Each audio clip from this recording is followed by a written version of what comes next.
Well, hi, I'm Barrie and I'm an Australian living in Singapore for a couple of years. I work in advertising. I'm a creative director in an advertising agency. So technically I'm a professional writer. I get paid to write, but nothing that anybody actually wants to read. That's the trouble with advertising.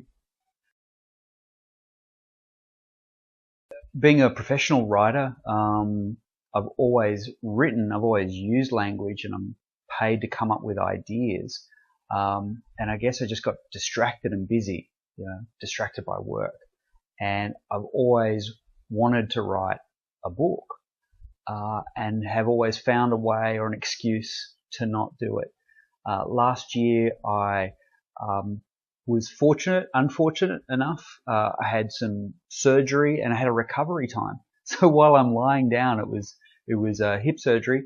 While I was lying down with nothing to do, I was encouraged. My wife encouraged me. Said, "This is the time. You've got nothing better to do. Why don't you start writing that thing?" Well, the story that I've written in Rojak is called New Guinea Gold, and essentially a young student who's struggling a bit for money gets pressured by his ambitious girlfriend to get mixed up in an illegal scheme to smuggle guns in exchange for drugs to make a lot of money quickly.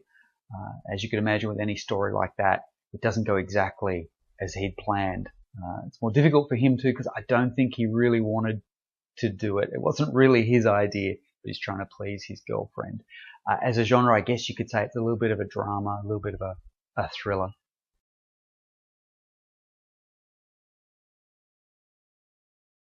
The inspiration for the story was I guess an urban myth or an urban legend that I had heard when I was at university myself, about some people who knew some people who claimed that this actually happened. I don't think it did, but it was such a great story. I thought I'll write it and let's let the fiction turn it into truth.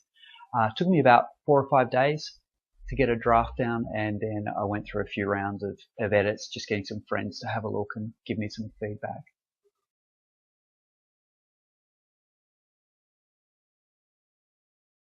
Because it has guns and drugs, which are really exciting things on their own. When you put them together, that's going to be a fabulous combination.